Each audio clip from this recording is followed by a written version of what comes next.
Good afternoon and welcome to Tales of a Survivor, a talk show that highlights individuals that have overcome abuse and the steps that they've taken to get their life back. The purpose of the show is not only to bring awareness, but also to inspire those that are living in silence and abuse. We hope that you can mirror yourself in some of the stories that will be shared and find the strength from within to say no more. I am worthy of a lot more. Looking at ways to improve our show, the format has changed some. My co-host, Lisandra Velasquez, a.k.a. La Nena, a survivor of domestic violence like myself, is taking you back where she found her strength in a boxing gym, giving you tips of how to defend yourself if the situation puts you in harm's way. In this segment, I like to call Tips of a Survivor with La Nena. Today, we have a very special guest. A survivor, maybe? I don't know. You'll be the judge of it. As you will learn, Anna, which is how we named her, she is a mother, and today she will be telling her story anonymously. I want to first say thank you to her for the bravery and the courage that it takes to come. It is not easy sometimes to come and expose what we are going through or what we went through and experienced. So welcome, Anna, to the show. Thank you. Now, Anna, I know your story is very powerful, and I want to take it from the beginning. I want you to tell me, how was your childhood like? Well, I was born from a heroin addict mother, also a father that was addicted to heroin, in and out of prison. I grew up in the foster care system. I was highly neglected as a child. At the age of 5 years old, ACS was called. When they found me, I was locked in a closet. I was full of lice, malnutrition. Not only me, but my siblings. I was placed in foster care around the age of 7 or 8. My mother gave me up for adoption. I went from foster home to foster home. I suffered of emotional and physical abuse, sexual abuse as a child, also by my stepfather. When I was in foster care, I used to hit myself, bite myself, pull my hair, have tantrums. Nobody really wanted a problem child. So I went from hand to hand. By the time I was 11 years old, I was put in a mental institution in Bronx Children's Psychiatric Hospital for several years. From there, I was placed in like a type of rehabilitation center for minors in Long Island. And then I was placed finally at the age of 12 in a group home. From there to the age of 15, I was in a group home. I was in several group homes. I was jumped. I had my clothing stolen. I tried to commit suicide several times as a child. From there, I ran away at 15, and I hit the streets. I slept on trains. I tried to look for my biological family. I did succeed. I found my aunt. Okay. I lived with her for maybe a couple of months. The police was looking for me as a runaway from the group home because I was awarded to the state. From there, I ran away and I moved to Puerto Rico. I lived there several years. I had my first daughter over there.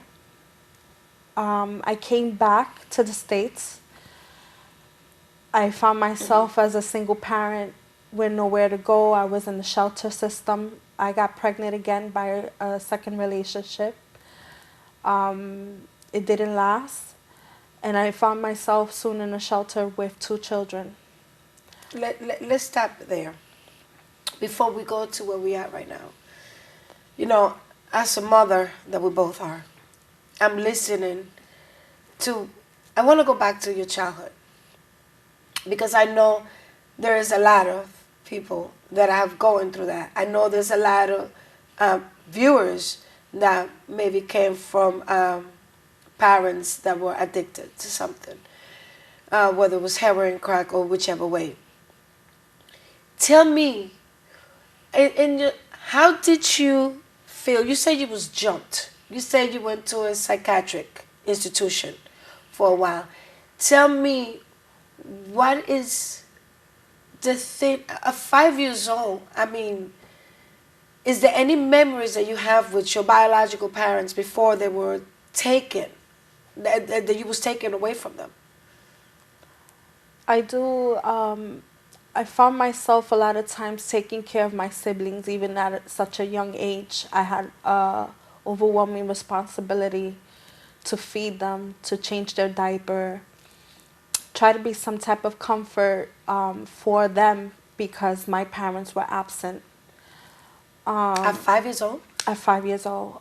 Wow. 5, 6 years old. For me not to run around the house or for the neighbors to notice that we were home alone, I would get locked in the closet and my sister would get locked in the bathroom. The babies would be crying in the cribs. I couldn't get out. There was a time that I suffered from claustrophobia. I had several nervous breakdowns. I remember 7 years old trying to commit suicide the first time. I didn't know what death was, but I knew that You I didn't want to live. You wanted out. And let me, at 7 years old, you know, you don't know. I mean, I have a 6-year-old, and he don't know what, he really don't have the concept of what suicide is. How did you try to kill yourself at 7 years old? You wanted out, and you didn't know how to get out. How? At 7 years old, I found myself in maybe a second foster home. I was very attached to one of my younger sisters. The first foster mother I was in used to spank my sister when potty training her. I went and I attacked this lady. I bit her. The ACS worker came and removed me. Nobody wanted to hear a child. They thought that I was just acting out. They did an investigation and found out that it was the truth, that I was not lying. They removed my sister. I was such in despair that I opened the window and I threw myself out. Wow. I had a mild concussion. I had scrapes and bruises. But, you know, at 7 years old, throwing yourself out of maybe a second floor window is not really going to kill you. So, but you didn't know better. You just wanted out. You was just in stress. I mean, you know, sometimes they say ACS is something that is formed to help, you know, to help the kids to be in a better situation, and sometimes it is not the better. And in this case that you have, it really wasn't. I'm really trying to help myself, okay? Please. Try to help myself. Because I have to be strong for you. At this point, I have to be strong for you.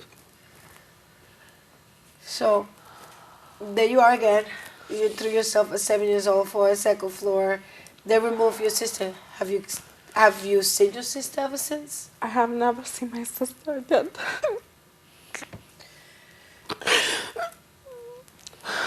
I've been several years trying to find her. Can't find her. She was adopted.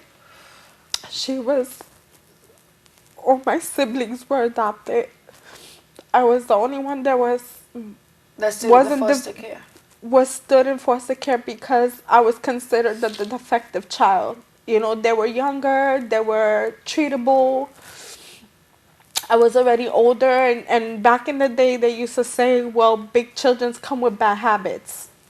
And they still do, let me tell you. They still do. Especially in the 80s and the 90s, you know, if you were a big child and you had all these issues, you were considered damaged goods, and nobody really wanted to invest their time and love with a child like that. So that being said, I was I was transferred over to many different homes, which caused me to never really have a connection Anyone with anyone. I never really called anybody mommy or dad. dad, or just I just felt like, okay, I'm here for a meanwhile until let's see what's gonna happen next. Next. What's gonna happen if they're gonna give me up or I'm gonna act out. I couldn't control myself. I was like a wild animal, caged for so long and with little to no understanding of my situation. My mother, when she was craving her heroine and we would jump around or whatever, she would fill up the bathtub with hot scalding water and throw us in there with clothes and all and whip us. So the physical abuse really did something to me. It broke me. I never found a self of being or who I am or why was my purpose of being in this earth for suffering so much at such a young age. But you do know now that Yeah. has nothing to do with you. I want you to know that it has nothing to do with you. You are not. You are a child of God, okay? Their mistakes has nothing to do with you. You are a wonderful woman. I know you. You're a hardworking person. You are somebody that's so worthy of what you have right now.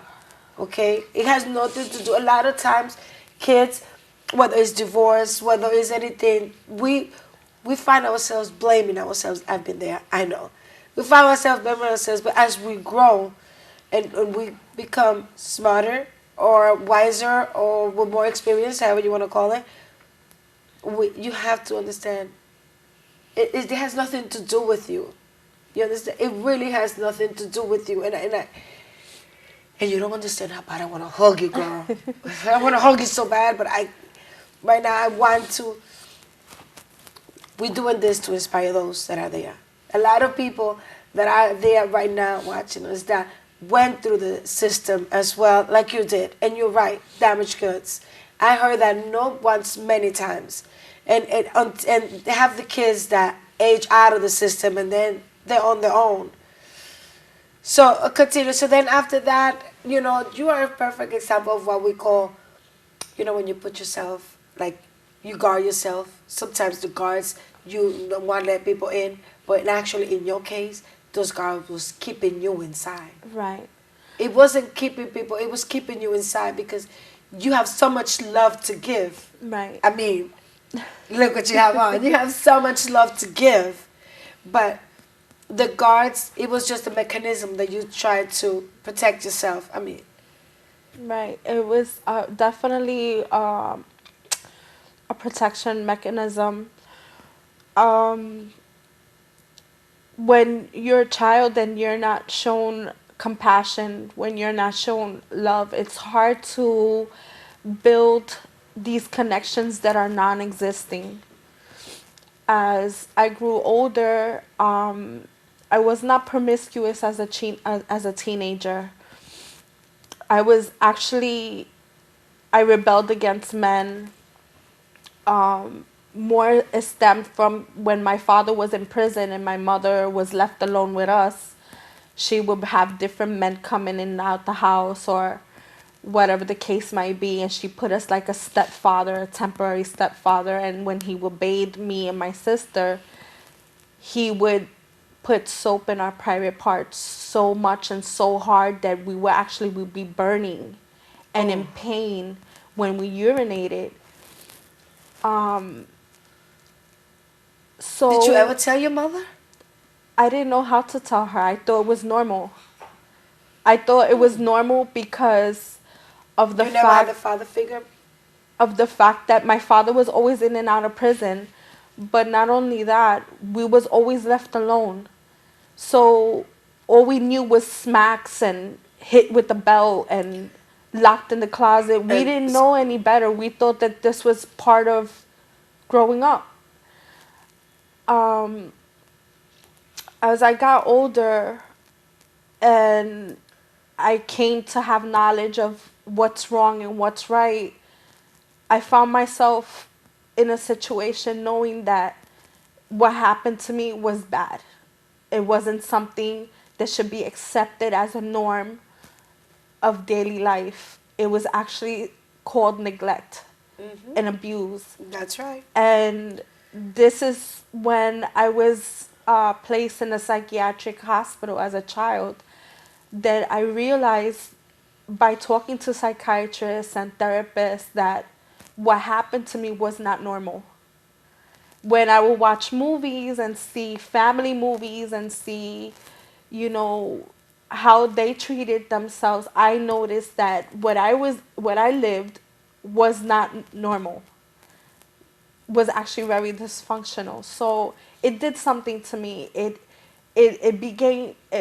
opened up a big gash in my heart with a lot of pain, a lot of pain.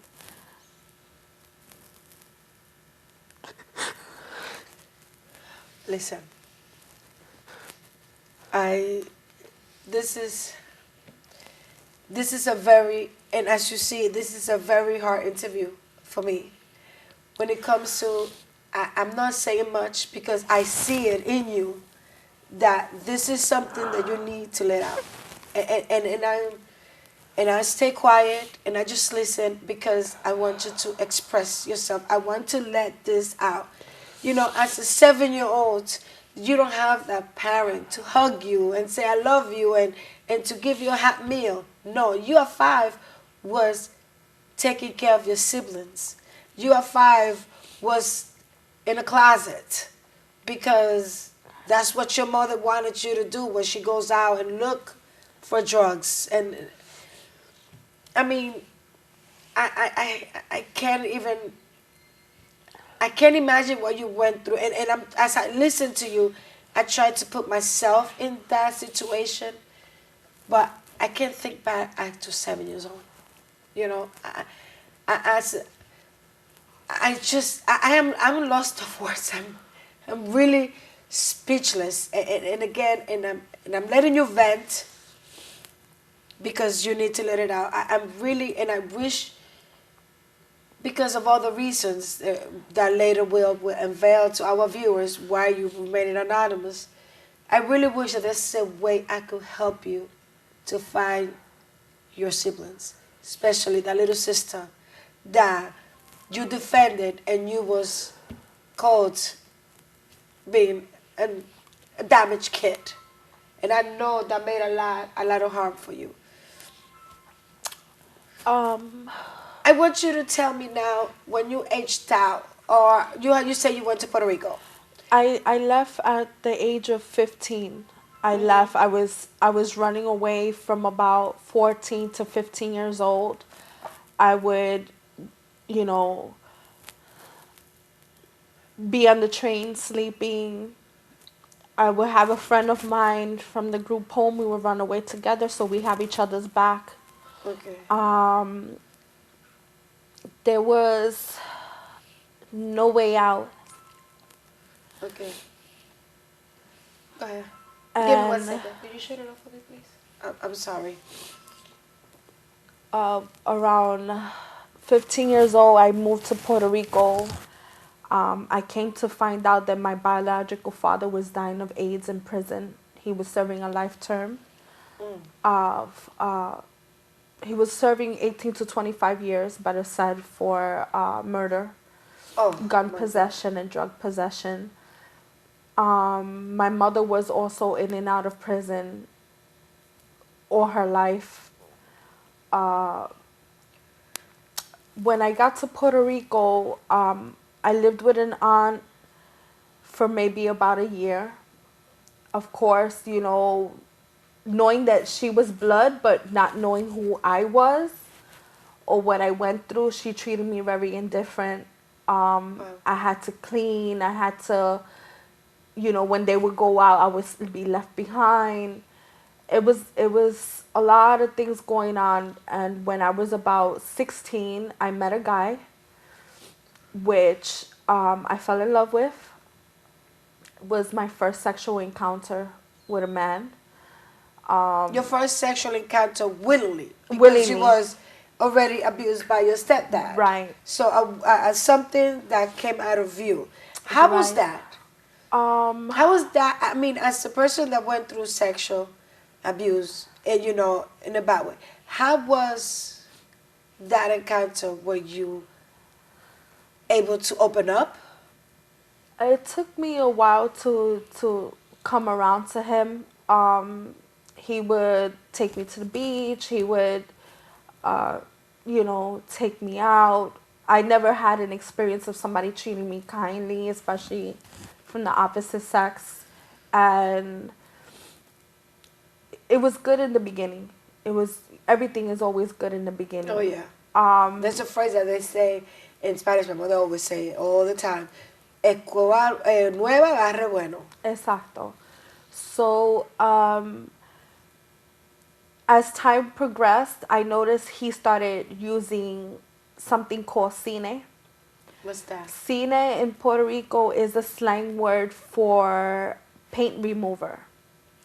And over there is a cheap way to get high. So you take a paper bag, you put that liquid, napkin full of that liquid inside the bag, and you inhale it. And it gives you a quick rush. He started doing that. But what that does is it also makes you mentally disturbed. Okay. And it's very highly addictive. With time, he started also using heroin. And that's when the abuse started. He started getting physically abusive towards me. We lived together for about a year. Towards the end of the time that I was with him, I found out I was pregnant. And he didn't care. He would beat me up really bad, lock me in the house. And I felt myself back being that little girl that was locked in the closet, not being able to, you know, freely roam or step out of the house or be who I was. I had to be always the way people wanted me to be, but I never had my own identity. Oh. So what we're gonna do, and I'm sorry to have to cut you off, but the time has run out. I only have 3 minutes left. This has been one of the hardest interviews that I have done. As you all saw, I kept myself quiet as I saw the need for her to vent. This is not the end of it. This is to be continued. Please, thank you for tuning us in. Understand that this is your platform. This is your show. You out there that are going through anything, any abuse, and you want to be a guest to our studio, just you could email us at gnnproject@gmail.com. You could email me personally at ggb235@gmail.com. And if you want to remain anonymous, you could do that as well. If you are somewhere overseas, we could do this over the internet as well. I want you to be comfortable sharing your story. Your story is more powerful than you think. Your story could help others. Now, let me take you to the gym with La Nena.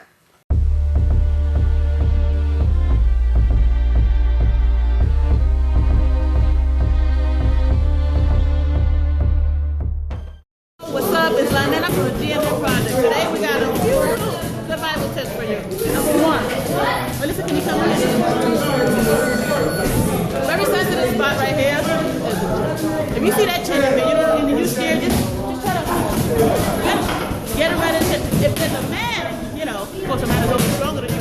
Don't waste your time fighting with no man. And if he does happen to hit you, and you kind of want to slow him down, stop it, just wrap your body a little bit and then right, and I'll bring him down. That's your time for you to get out. Don't walk in those dark alleys by yourself. At a certain time, make sure you have somebody accompany you. You know what I'm saying? Don't never walk out there alone. And if you feel something funny, your instant, something going on, I suggest you turn around, look, and don't be afraid to look at people in the face, because a lot of people get scared when you look at them in the eyes. You know what they look